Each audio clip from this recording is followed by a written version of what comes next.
There's another round of the AI bubble as Doom videos dropping now. These haters are really trying to neg the market into a crash.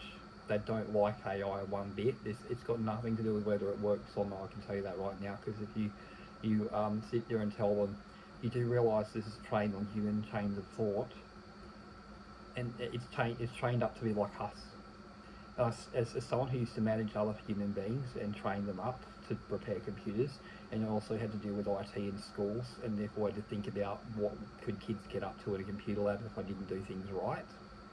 Um, I know for a fact that this thing, and I've seen so many people have conflicts and differences of opinion, not only that, but contextual misunderstandings where one person has a certain amount of information and another person has a certain different amount of information, and so their perspectives are completely different as a consequence. And the same thing happens with AI models. They don't get the right contextual data and they do what we call hallucination, but that's not actually a hallucination, it's just a mistake. That's the thing, human beings do the same fucking thing. If AI hallucinates, then human beings hallucinate all the fucking time, by the same definition. Absolutely, I've seen this. People, in fact, this is the root of the most conflict between human beings, is literally one person sees things one way, another person sees things the other way, and those views are conflicting. Like that's literally the root of human misunderstanding is the same thing that causes AI to hallucinate. So the idea that it is any better or worse than us is complete and total fucking arrogance. The only reason why you're better at it than any given thing is because you're a subject domain expert. The whole point is, it's your junior. It's not your senior. It's not better than you. This is a process worker that can automate certain things for you. It's not meant to do your whole fucking job. That was never the case. It's just meant to make certain things easier that used to take a lot of fucking effort, right? A lot of data related work doesn't have to be done anywhere near the way it was before if we do it right. But that's the thing is the thing about AI is that everyone's misapplying it, right? They're shoving it into web browsers and doing all this stupid crap that nobody needs. And the truth is, it's better off as a background process worker that does one or two extremely well scoped, tightly, strictly bounded tasks. And I don't mean like, and when I say tightly bounded and well scoped, I mean you have to keep in mind that this thing has a limited amount of context window it uses. It has a limited amount of working memory. You have to really take that into account. You know, if you like also people that will load a whole bunch of documents into an AI and go, okay, work on that, and that's garbage. You need to actually go, okay, let's figure out how to break everything down, everything down into a small step-by-step process. Everything we do, it doesn't matter how big the thing is. We may have to break this up into many small little steps, right? And find sort of logical units of these steps that maybe an AI can do together as one group, right? And then we may have to have many of those. You might have to have 15 or 20 different agents doing different things, which are all extremely tightly scoped and well bounded. And you know, you may have to keep an eye on all of it. You're not going to be able to sit there and just let it just fucking do whatever. You have to still keep an eye on it. Absolutely. But that's just like with managing human beings in businesses. You have to keep a fucking eye on them. I don't see any difference. Sometimes your workers go wonky as well. You have to give them a little bit of TLC so that things get back to normal, right? So that things get functional. This is no different from managing a business. So this idea but the thing is, you need to have both the domain area skill, like you need to be a good engineer or a good software developer, passable at least, and also the management skills to be able to coordinate a good agentic sort of system. And if you can't do that, but you don't both, right, there's no fucking point. If you don't have those management skills, so I can see why people are bitching about it, because a lot of those people just rubbish at self-management and rubbish at their domain. And so they're the ones who have all survived on things like social environment and stuff like that for decades. And now they're all upset because social environment is going to give way to merit because of AI. That's the real thing that's going on, is that a lot of stuff is going to be about merit in the future, because the AI is very revealing, isn't it? It can reveal sort of inefficiency very quickly, and people are terrified about the fact that their crappy do nothing adult daycare job is going to be under threat.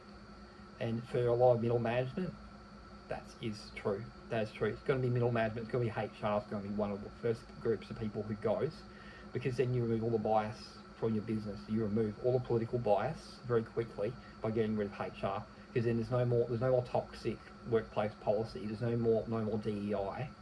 There's no more woke shit. It's all gone the moment that AI replaces middle management, and that's exactly why people are screaming, why artists are screaming, because they've been working for 50 years to try and push their political view. Ever since the end of, ever since the 1970s, they've been extremely aggressive in pushing their views.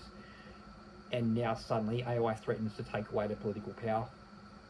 That's the truth. It threatens to take away their political power. But the truth is they have a disproportionate amount of power, because unlike everyone else, their roles have not been subject to automation for the last 10,000 years, for the most part. Like they've had, a few things that have improved here and there. They've had Photoshop, this, that, and the other. In fact, a lot of us weren't happy about Photoshop when that came around. They said that digital art was not real art. They said the same thing about Photoshop that they're saying about AI now. So long perspective, artists have always been assholes like this. Like, I wouldn't take them too seriously. They're always fucking drama queens about this kind of shit. Always. Like, I've seen this before. They are fucking drama queens about everything, right? And they hate it, and so they're going to do everything they can. It's all driven by emotions. It's the same as when Donald Trump got elected. They're all fucking lost their minds. And I just sat back and I was just like, okay, not much I can do about it, right? And then people think that lack of a reaction is like me saying that I'm all right with it. It's like, no, I just don't care, right? I have no investment. There's nothing I can do about it. And there's nothing, like if I'm going to get dicked, I'm going to get dicked. There's nothing I can do about it, right? Like, that's the thing. Like, I don't know what people expect me to do. Like, this is something that is way outside of my control. It's like complaining about nuclear weapons, right? Like, I'm sorry, but this is just, it's like, they have so much they have more money and more fucking guns than you do, and that you don't get a say, okay? It's that simple. And unlike a nuclear weapon, we can figuratively take this out to the car park and see if it works properly. And it works properly enough for so many people, and I've certainly had some results, that frankly, the opinions of haters are irrelevant. And when you've got AMD and Nvidia launching boxes to allow people to do this stuff at home locally, right? Like, they've both launched products in the last few weeks, last few months, and some of these things have been teasing for a year or two. And it's all a big leap forward. Is unified memory access, where everything all has access to the same pool of memory, which is going to speed things up considerably. I can tell you that straight now. It's going to make things a lot faster. So local AI is going to be a big thing very soon. I already knew this. I'm already hopping on optimizing and working with code and stuff like that to try and make it better. I've submitted a few patches and got those accepted. So this idea that it's gone away or there's a bubble, the same way there's been a housing bubble for 50 years, yeah, sure. The same way that Twitter was a bubble before Elon bought it, yeah, sure. And survived for 20 years and 6 near-death experiences, by the way. Same with the housing market. I mean, that just goes on and on and on. I'm telling you, there's so many people invested in it, they're just going to keep kicking the can down the road. It doesn't have to lose billions on it right now, because eventually it'll start paying for itself more than they're investing in it. And in fact, they've already saved so much money on automating certain processes and certain types of research and things to do with medicine and stuff, that there's no way it's not got here to stay. It's not going away. So it's time to hang up the fantasy. I keep seeing this, and every now and then someone will put out a video about some MIT study or something like that, right? And the truth is, most of those studies about economics do not account for anything I just said. That don't account for the fact that investors usually have ulterior motives in why they invest in things. It's the same, which is the reason why Twitter was kept alive on life support by investors for so many years, because they didn't make any money. They did not make any fucking money, Twitter. Like, you need to understand this. They weren't making any money. They lived on investor goodwill for 20 years. The reason, well, I'm not joking. You can look this up. It's all a matter of fact. They did this for 20 years, and the reason why, because there were ulterior motives. They wanted to do socially engineer the American people via social media, and Twitter was their primary way of doing this. They manipulate public opinion, and they try to manipulate people's behaviour by sort of extreme policy, which will engage in what's known, or cause what's known as a chilling effect, is what they were hoping for. They were hoping to cause a chilling effect on behaviours they didn't like personally as elites. There's California-based elites, very rich, very wealthy, very privileged people who've decided that their way is the right way, and the rest of the world must be the way that they fucking well say. is the most insane abuse of power that I've ever seen. And people want to, and the same thing has happened with the housing industry. People just keep kicking the can down the road. That's why the bubble never bursts. That's why rent keeps going up. This has been going on for most of my life. You need to understand this. The idea that AI, which has been around in some big way for the last 7 or 8 years, probably is not going away. It's not going away. Okay, it's just not. I don't know what to say. Like, I'm sorry, but this is delusional. Like the idea that this bubble is going to burst anytime soon, when there's that many people invested in it, you have no idea. This is starting to rival the housing market and a few other things. This is many times bigger than what happened with Twitter. Like, I'm sorry, but you're just not getting it.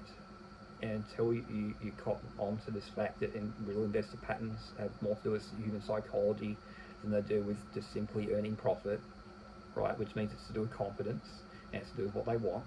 Until you cotton on to that, right, you're going to continue to be dismayed with the fact that the AI bubble has not burst.